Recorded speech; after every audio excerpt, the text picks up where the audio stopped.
Turim krikščionę vieną pasamprotavimą. Galilėjietį vadina Emanuelis.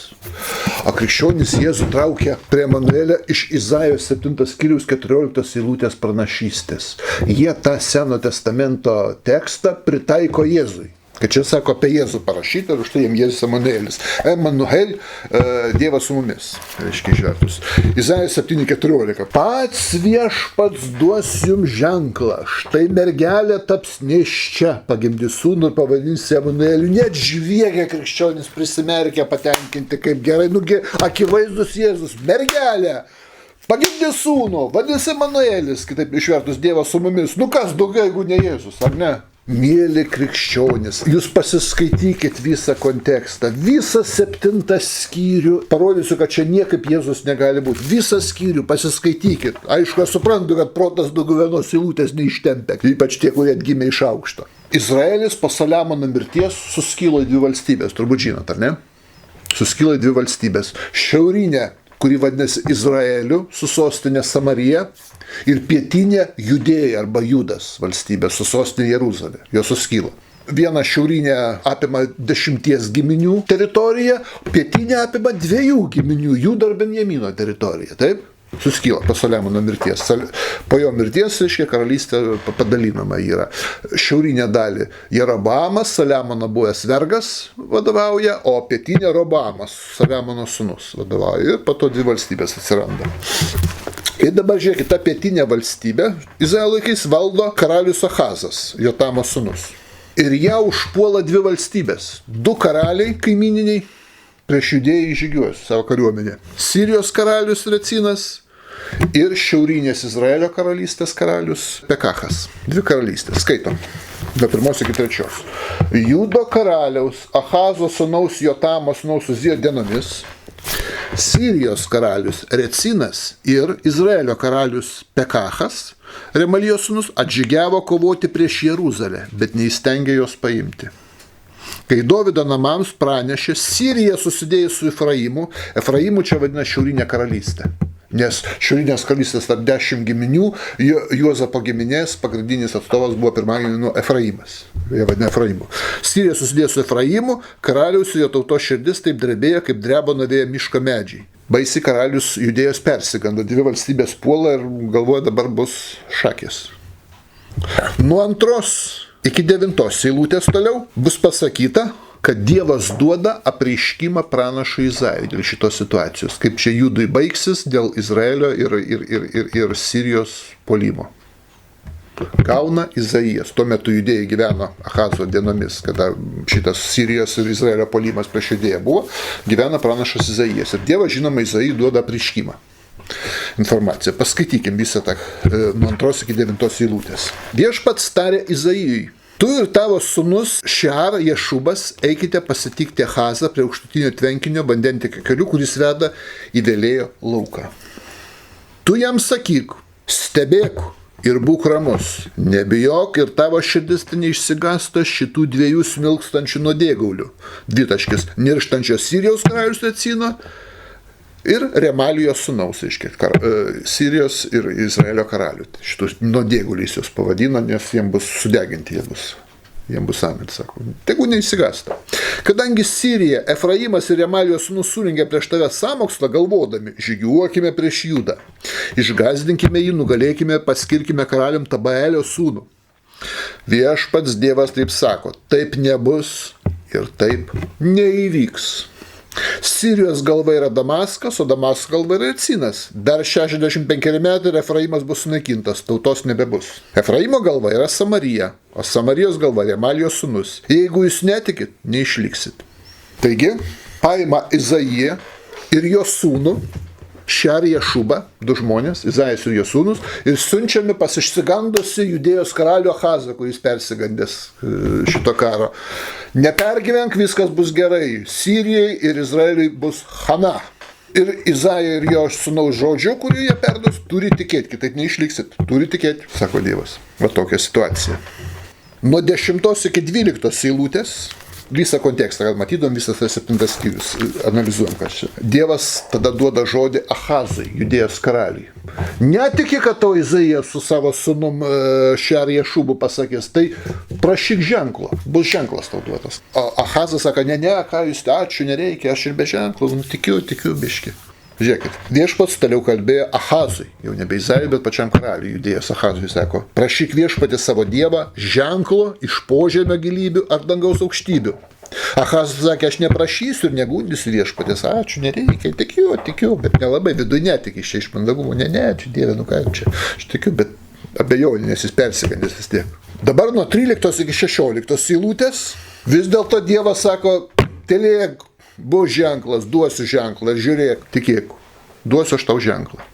Ir sako apie tą ženklą, paskaitykim, nuo 10 iki 16 eilutės, koks ženklas bus karaliui Ahazui duotas. Kad, ką sako Izaijas ir jo sūnus Šerija Šubas, taip ir įvyks. Žiūrėkit, sako, skaitom, nuo 13 iki 16 eilutės. Tuomet Izaijas sakė, klausykitės Dovydo namai, ar jums neužtenka varginti žmonių, ar varginsit ir Dievą? Pats viešpats duos jums ženklą. Štai mergelė taps nėščia ir pagimdys sūnų ir pavadinsi Emanueliu. Jis maitinsis pienu su medum, kol išmoks atmesti kas pikta ir pasirinkti kas gera. Prieš berniukų išmokstant atmesti piktą ir pasirinkti gerą, šalis, kurių karalius bijasi, bus sunaikintos. Taigi štai koks ženklas, sako, bus. Mergina taps nėščia ir pagimdys sūnų, kurio vardas bus Emanuelis. Vaikas dar kol bus mažas, kol dar nemokės dar kieto maisto valgyti, dar maitinsis tik tai pienu varškę. Ir dar iki kol išmoks atskirti, kas gera ir bloga, kada vaikas atskiria jau kas gera ir bloga, kada kurių Dievo įsakymų laužymas, kada ne. Nu jau turi vis tiek jau būti, kokių 10 metų, 9, ar ne? 3 metai, ką jis labai atskirs. Sako, tai dar iki to laiko, kol vaikas dar nemokės atskirti gerą nuo blogio ir maitinsis vaikiškų maistų, ten pienu, medumi, varške. Iki to laiko Sirijos karalystė ir Izraelio karalystė bus Hana. Štai gims tas vaikas, va, iki to. Ir pamatysit, kad čia ženklas buvo, kad čia Izaijas ne šiaip su savo sūnum atėjęs šnekėjo. Štai apie ką kalba. Va, kas mergelė. Taigi šitas ženklas ir jisai šitas ženklas išsipildo jau tuo met. Ahazo dienomis. Dabar klausimas, kas tas Emanuelis, kas tas sūnus?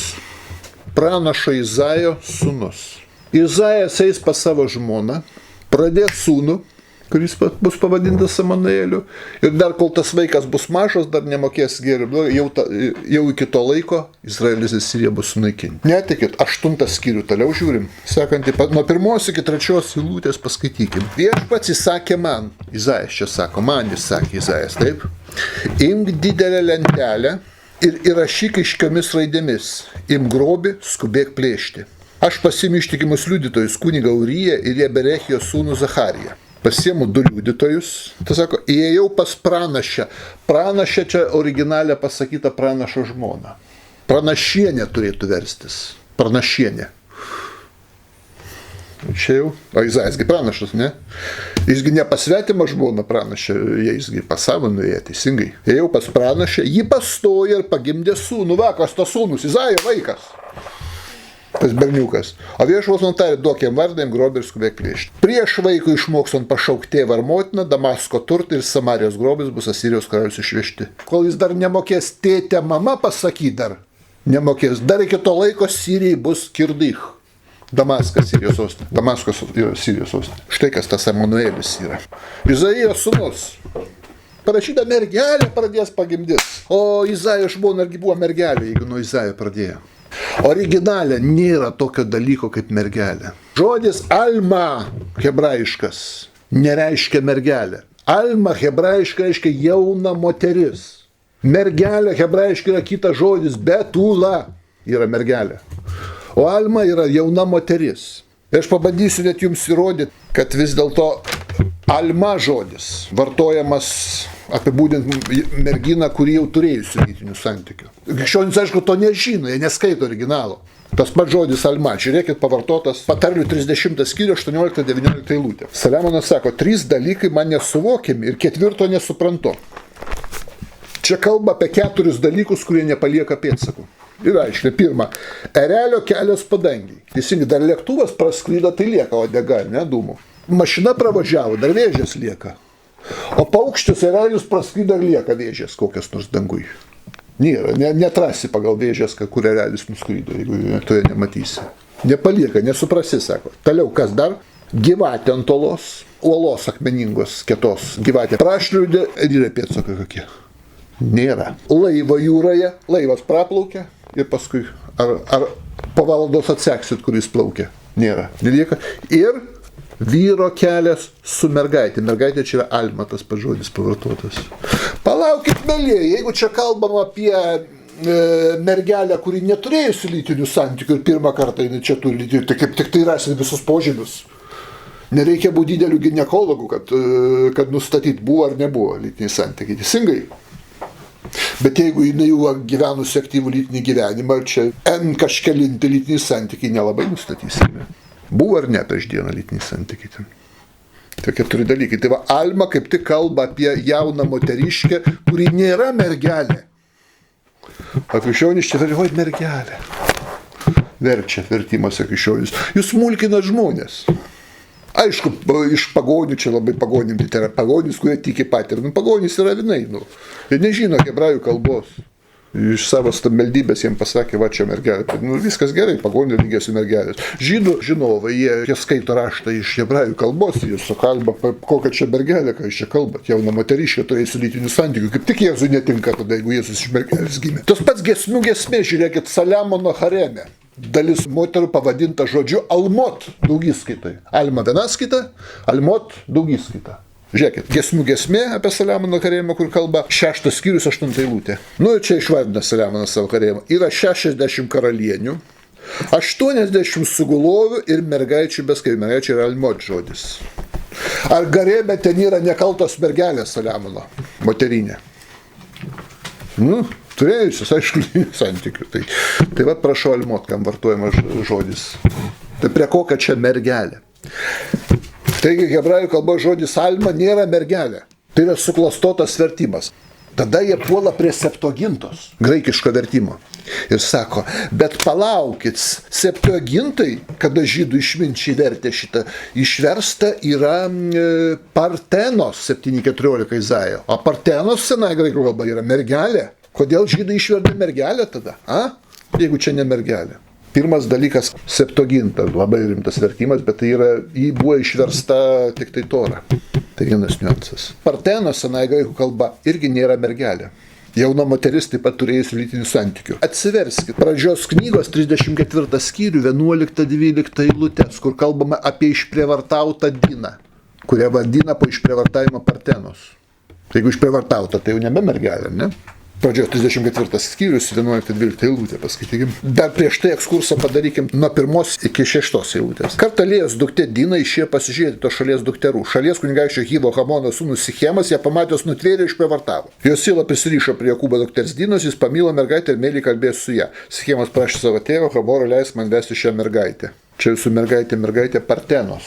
Po išprievartavimo ją vadina Partenos. Tai reiškia, nėra nekalta mergelė Partenos, teisingai. Arba tai 11-12. Ir Sichemas kalbėjo Dinos tėvui, o kad rašiu malonių jūs sakysite, kad tai iš manęs prašysite, duosiu, prašyk pačio didžiausio kraičio dovanos, viską duosiu, kad prašyti, tik leiskite man vesti mergaitę, vėl Partenos.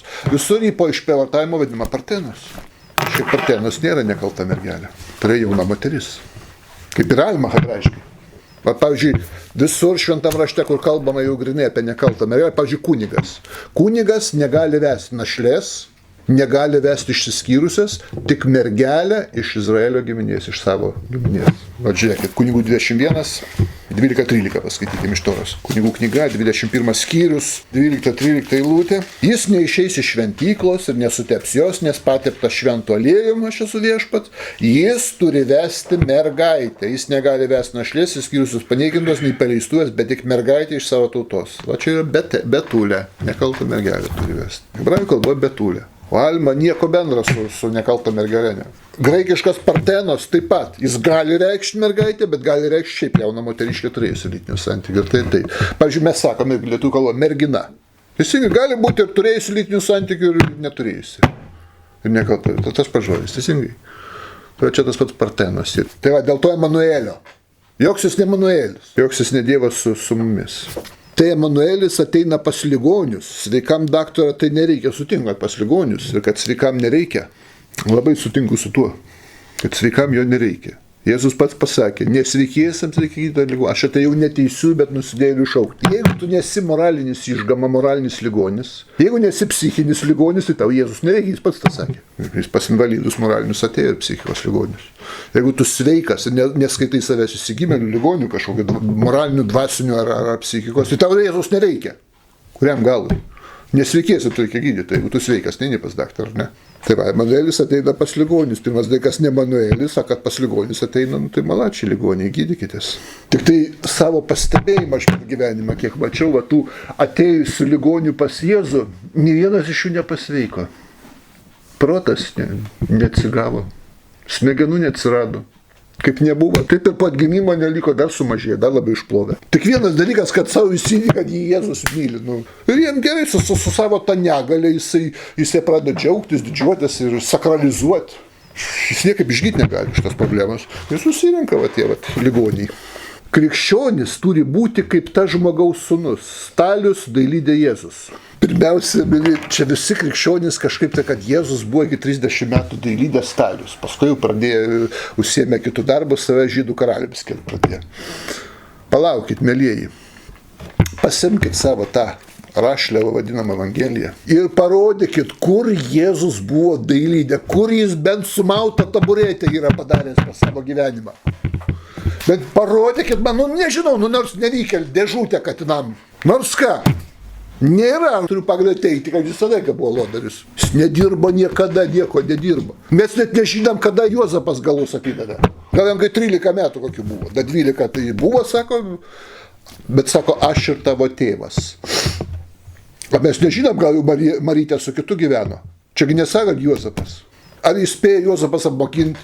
Ar jeigu ir spėjo apmokinti, ar jis dirba tą darbą? Ar jam sekėsi? Gal jam nelabai nusprendė, kad ne tam jis skirtas. Reikia kažko kitų užsimti, net iš to nepragyvensi. Mes šitą nežinom. Iš kur iš to, kad jis buvo dailydė arba Stalius. Parodėm bent kažkokį daiktą, kur jis, kur paražiai dirba, Jėzus ten kažką drožė. Ne, jis tik smegenis drožė kitiem. Nieko jis nedirba. Aš jums pasakysiu, kas jis buvo. 33 metų vyras gyveno nesveikų bobelių išlaikomas. Dirb nebandė. Netikit? Lukas 8 skyrius nuo 1 iki 3 eilutės paskaitykim. Po to Jėzus keliavo per miestus ir kaimus, pamokslaudamas skelbdamas Dievo karalystės gerą naujieną. Kas ta geroji naujiena? Kad jis yra karalius žydų, Mesijas pateptasis karalius, ir visi turi ją klausyti. Skelbė. Net motina sakė, jis išėjęs iš proto, skrolys. Karalius, matai, dailydės sūnus. Dailydės sūnus, sutinku. Netikras dailydės sūnus. Jis pagal krikščionių dogmatiką gaunasi nesantuokinis Dievo sūnus. Nes Marija, taigi ne Dievo žmona. Juozapas. Ir pagal krikščionis Dievulis su svetima žmona pradėjo savo nesantuokinį sūnų vartį kaip nori. Antrą trejybės asmenį. Čia žinokit, čia trejybės paslaptis. Pirmas Dievo asmuo yra Dievas tėvas. Antras sūnus, trečias asmuo šventoji dvasia. Antras asmuo trejybės prasideda iš trečio asmens, iš šventosios dvasios. Bet trečias asmuo ne jo tėvas. Tėvų yra pirmas. Čia toks meksikiečių serialas, ar ne? Jums smegenys kaip krikščionys. Viskas gerai? Aišku, gerai. Amžinatilis akademikas Šliogeris sakydavo, kiekviena kvailystė idiotui atrodo normalu. Po to jis keliavo per miestus kaimus, pamokslaudamas skelbdamas karalystės gerą naujieną, su juo buvo 12 ir kelios moterys išgydytos nuo piktų dvasių bei ligų. Piktos dvasios, jos kalbėtų, matosi, kad su psichika kažkas nelabai gražiai. Atrodė, kad jas velniai pjauna, Jėzus sako, ne, aš jau abrakadabra padarysiu, bet nebepjauna, gerai, nebepjauna velniai. Jos patenkintos, kaip gerai velniai nebepuola jų. Marija Magdalena. Magdalenos profesiją mes žinom, iš ko jinai susikrovė kapitalą. Kaip sakoma, seniausios profesijos atstovė, iš kurios buvo išėjęs 7 demonai, o net 7 demonus išvarė, apsėsta. Erodą prievaizdo Huzą žmona Joana, Zuzana ir daug kitų, žodžiu, babelių. Armija iš paskos, kurios jiems tarnavo savo turtu. Čia gražiai tarnauja savo turtu, kaip sakoma, meldžiais. Jėzus su savo 12 šaika gyveno iš to. Taip sakant, jūs tarnavo savo turtu jiems. Patarnavo. Jie ir skelbė Jėzaus, kad jis karalius žydų. Toks darbas. Ir kada jau tas bobelės išmeldžia, kaip sakoma, Ekleziastas sakė, viskas pasaulyje baigėsi. Turi pradžią ir pabaigą. O Jėzus sakė, apreiškime, aš esu pradžia ir pabaiga.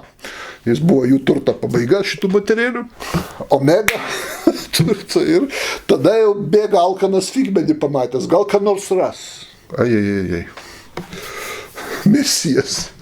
Pažiūrėkit, kaip Mesijas atrodė Saliamonas ar Dovydas pateptieji karaliai. Turtų ir prabangos Šebos karalienė važiavo pasižiūrėti. Na, šitas matai. Tai va, iš ko jis gyvena. Ir niekur mes nerasim, kad jis būtų kada nors dailydė. Iš kur jūs tokią nesąmonę ištraukėt? Iš oro. Hipotetiškai, kadangi Juozapas parašyta buvo dailydė, jo įtėvis. Tai Jėzus gal iki 30 metų, kada jis pradėjo jau viešą tą veiklą, iki krikšto savo, gal jis irgi dailydė. Gal, labai rimtas argumentas yra galbūt. O aš sakysiu, o galbūt jis nieko neveikė, valkėjosi po Kafarnaumą, stumė laiką ir nieko nedarė. Nes nerašo nieko. Dievulio evangelistai, kad jeigu būtų bent kažkokį padaręs komodą, sekciją, sunduką kokį, taigi čia rašytų, jie tau kokį gerą pavyzdį, Kafarnaumą sakė, ai, kokia graži sekcija. Nu, iškart manyt, kad Mesijas. Nutylė apie šitą visą jo nuo 12 metų šventykloj, ten Marytį į pokštą, kai iškrėtė, iki viešos veiklos, iki tylė apie šitą, matyt, nėra ką pasakoti. Nelabai yra ką pasakoti, ar ne? Pagrindinis darbas buvo būti Mesiju. Toks. Tai va. Pramerkė jums sakys, gerai, kad jūs su pramerktom akim, bet va, dėl Emanuelio tai ir nepamatėt, ar ne? Kuris elgėsi priešingai, tas antikristas. Kaip kitai, jeigu viską šitą nepriėmėt, ką krikščionys sako, tu antikristas automatiškai. Dabar žiūrėkim, kas gaunasi. Kokia tolerantiška Jėzus religija. Tolerantiškiau būti negali. Tu nepriimi, tu antikristas. Jeigu kalbi viską, va, kaip to pasakė, va, taip viską linksi galą, tai gerai, tu Dievo vaikas, tu atgimęs, tu viską, jeigu dar sekto neši pinigų, tai žodžiu, superinis reikalas. Jeigu nepriimi, tu antikristas. Dabar žiūrėkim, kas yra krikščionys. Krikščionys, kurie priima visą šitą chinėją, taip? Evangelija vadinama. Nekrikščioniškas religijos, kurios nepripažįsta Jėzus Mesijų. Visos kitos religijos nekrikščioniškos, nes automatiškai, jeigu tu Jėzų Mesijų pripažįsti, tai tu krikščionis. Krikščionių pasaulis 2,4 milijardo, o Žemė gyvena 8 su šiek tiek milijardo. Tai beveik 6 milijardai antikristų vaikšto. Antikristų, kurie netikė Jėzus Mesijas. Budistai netikė, hinduistai netikė, musulmonai netikė, pagonys netikė. Ir visi antikristai, va, kaip tolerantiškai. A jeigu dabar paimsim pačius krikščionius, čiagi krikščionis 2,4 milijardo, tai čia statistiniai, tai yra, kurie gimė krikščioniškai šeimoje, krikštyti arba krikščioniškam krašte, o realiai, kurie tiki visų šituo, trečdalis, sakykim pusė, milijardas koks. Tai iš 8 su trupučiu, milijardas krikščionių, tai iš 8 su trupučiu, 7 milijardai su trupučiu yra antikristas. Taip, va, tokia tolerancija. Va, jūs visi antikristai. Mūsų dauguma. Mūsų daug ir mes jėga. Jūs ne antikristai, tik mažuma. Net pačioje krikščionybė jūsų mažuma. Buvo padaryta apklausa tarp Amerikos tikinčių. Amerika palyginti su Europą yra labai religinga. Krikščioniška. Reiškia, Amerika labai religinga palyginti su Europą, jau tokia teistinė. Tai ten ir klausė ne ateistus, o krikščionis, kurie save laiko krikščionių, apklausė. Kiek iš jų tiki, kad Jėzus Dievas, Mesijas, apie 30% krikščionių. Trečdalis krikščionių, 2/3 tarp krikščionių, 2/3 yra antikristai. Aš jau nekalbu apie kitas religijas, vien antikristai. Nebent, kaip sakoma, žmogus save aišku neantikristų, tai va, jis tą savo nedaugia. A jehovistai iš visus antikristais laiko. Taip, tik jų tie 7-8 milijonai. Nebent dar spės atsiversi, taps jehovistų, tai tada nebe antikristas bus. O pagonis, tai žmogus, kuris kaip sykis priima pateptai. Aš jums pasakysiu, kas yra pagonis. Ir kas yra. Pagonis tai yra ne žydas. Tai yra ne judaizmą išpažįstantis, ne Seno testamento religija, yra pagonis, taip? Ir pažiūrėkit 147 psalmę, kas sako apie pagonis, kaip sykis, kurie priima, agi labai aišku. Dėl ko jie priima? Va jums atsakymas, dėl ko tie pagonys, kodėl žydai, kurie žino raštą, kurie 1000 metų iki Jėzus tyrinėja tą raštą Torą, iš savo gimtosios kalbos. Pranašai visi jų tarpe buvo tiek tų pranašų, faktiškai kaiminystį nueit gali pasiklausti. Ką tu turėjo menį, sakydamas Zacharijų, Izajų, Ogėjų, ane? Ir šitie visi nepriima kažkodėl Jėzaus. A pagonys, kurie nieko žalio supratimo neturėjo, meldėsi prieš akmenį. Ir jie labai greitai tą Jėzų priima. 107 psalmė, 19-20 eilutės. Jokūbui savo žodį jis, reiškia, Dievas paskelbė. Izraeliui savo nuostatus sprendimus. Kitoms tautoms jis to nepadarė, ne viena nepažino jo sprendimų. Kitos tautos nepažino Dievo sprendimų. Tai kokį nori velnę priims. O tie, kurie pažino, tiem, kuriam paskelbtinu, jie nepriėmė. Logika yra, kokie kietas sprandžiai, eikit jūs minkštas sprandžiai. Žydai kietas sprandžiai, nu tai jūs tave minkštas smegenį. Nes padaryta, jiems paskelbė visus įstatymus, a jiems nepadarė. Tai jūs, sako, nė viena nepažino jo sprendimų. Tai kaip jūs nepažinus jo sprendimų, atskyrėt, kas Mesijas, kas ne. Nepažindami jo sprendimų. Raštas sako, jūsų pačių raštas, krikščionys sako, nepažinot jo sprendimų. Lai pagonys, vat jie priėmė, a žydai ten su tais kunigais visais. Nieko tie kunigai nesuprato rašte, ne, vat. Ne taip, kaip mūsų pastorius pagonis, kuris kaip sikės priima pateptąjį. Čia kas pateptas? Čia Jėzus pateptas. Pateptasis, Mašiach taip, verčiasi pateptasis. Jėzus, a kas jį tepė, kuo? Pažiūrėkim, kaip būdavo patepamas Izraelio karalius. Pasižiūrėkim, 1 Samuelis 16:13 ir pažiūrėkim, kaip Izraelio karaliai patepami. Samuelis paėmė ragą su aliejumi ir patepė Dovydą, reiškia. Patepė tarp jo brolių. Ta diena viešpatės dvasia nužengė Dovydą ir pasiliko su juo, Samuelis sugrįžo į Ramą. Samuelis patepė Dovydą. Kas tas Samuelis buvo? Kas buvo Samuelis? Samuelis vykdė kunigo tarnystę. Tuo metu dar šventyklos nebuvo, tik Šilojoje. 1 Samuelio 2:18, pažiūrėkit. Samuelis tarnavo viešpačiui apsirengęs lininį efodą. Ką reiškia lininis efodas? Tai yra kunigo drabužis. Pažiūrėkime, Išėjimo 28 skyrius. Savo brolį Aronui padarysi šventus drabužius, kad jis atrodys kilningai gražiai. Aronas kunigas. Taip, žiūrim toliau, 4 eilutė. Jis turi padaryti šios drabužius dvitaškis. Krūtinės skydelį, efodą siaurą. Efodas, kunigo drabužis. Žiūrėkit, 6 eilutė. Efodą padarysi iš aukso, mėlynų, violetinių, raudonų ir plonų sutulinių siūlių, meniškai juos iššausdamas. Efodas, kunigo drabužis. Samuelis tarnavo, Samuelis buvo kunigas, ne šiaip savo. Taip, vienas dalykas. Samuelis buvo pranašas ir Samuelis vadovavo visai tautai, Izraeliui, visos tautos vadovas, teisėjas buvo. 1 Samuelio 3 skyrius, 19-20. Samuelis augo ir viešas buvo su juo, nei vienas žodis nelikdavo neišsipildęs. Pranašas. Taip, visas Izraelis nuo Dano iki Berševos sužinojo, kad Samuelis yra viešpaties paskirtas pranašas. Taigi visas Izraelis jį buvo priėmęs pranašu. Visas Izraelis buvo autoritetas. Ne taip, kad kažkokia dalis tikėjo, visas Izraelis jį buvo pranašu priėmęs. Taip. Žiūrėkime toliau, 1 Samuelio 7 skyrius, nuo 15 iki 17 eilutės. Samuelis teisė Izraelį per visas savo dienas. Visas Izraelio teisėjas, vadovas buvo. Kaip Debora, kaip Barakas, kaip Samsonas. Teisėjas buvo vadovas, teisėjų periodas čia buvo. Teisėjas. Jis eidavo kas metai į Betelį, Gilgalą bei Micpą ir teisdavo Izraelį tose vietose. Po to jis grįždavo į Ramą, nes ten buvo jo namai. Čia jis teisė Izraelį, čia jis pastatė aukurą viešpačiui. Ir kunigas buvo, ir pranašas, ir teisėjas, vadovas. 8 skyrius, 1 eilutė, 1 Samuelio, 8:1.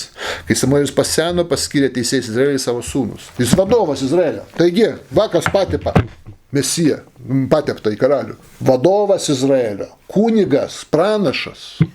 A Jėzų ar patepė koks nors kunigas? Ar tautos vadovas? Ne, kaip tik kunigai visi ir tautos vadovai, jis sakė, apsaugok viešpatę, mirtis jam. Piktžodžiautojas. Bet Jėzus pateptas, taip. Jį patepė, ir žinot kas? Šliundra. Magdalena, atsiprašant, patepė Jėzų. Ir dar kokiu iškreiptų būdų. Pažiūrėkime, Lukas 7 skyrius, nuo 36 iki 39. Va, koks pateptasis jūsų. Vienas fariziejus pakvietė Jėzų kartu valgyti. Atėjęs į fariziejus namus, jis sėdosi prie stalo, kaip visat, aišku, nepultom rankom. Ir štai moteris, kuri buvo žinoma mieste nusidėjėlė, žinoma mieste, jau, kaip sakom, best prostitute, sužinojusi, kad jis fariziejus namuose atsinešė alebastro indą kvapaus tepalą. Bliūdą su tepalu kvapaus atsineša, taip, ta šliundra. Ir verkdama, priejusi iš užpakalio, prie jo kojų ėmė laistyti jas ašaromis. Laistyti ašaromis. Kokias ašaras turi, kaip jas bėgti ar laistyti kojas, klausykit. Jei gerai su fiziologija viskas ar ne, laistyti ašaromis. Suprantate, nuvarvėja kokią vieną kitą ašarą, bet laistyti ašaromis. Ką valgė Lukas rašydamas arba ką rūkė? Šluostyti savo galvos plaukais, aplaisti ašaram, koja šlapias nuo ašarų. Surės. Tada paėmė plaukais, nušluostė savo plaukais. Jei viskas gerai, tai Magdalenai, tai žinomai mieste nusidėjėlė. Mesijas patepė žinomą miestą nusidėjėlę. Ir dar su psichika negerai, kuri ašaromis laisto kojas, iššluosto plaukais. Čia kaip viskas gerai, ar ne? Bučiavo jo kojas ir tepė jas tepalu. Koks įvyko patepimas. Patepė šliundrą. Ne pranašas, ne tautos vadovas, ne kunigas. Šliundra patepė. Žinoma, kaimo šliundra. Taip pateptasis, bet jau nepykit, kad mums toks patepimas, sakom, negalioja. Taip kažkaip abejonių kelia, kad čia mesijų padarom. Jeigu dabar aš pasikviesiu šliundrą, kuri man pateps kojas ir iššluostys plaukais, ar aš tapsiu mesijas? Ne? Tai kuo ta šliundra šliundresnė už tą, kurią aš pasikviesiu? Kad jos malonė labiau. O, jis sako, jie atleista į daug milijonų kūrinių, aš manau. Jeigu sugebėsite atsakyti teisingai, vadinasi, jūs artėjat prie tiesos. Ar artėjam? Ar atsakėm?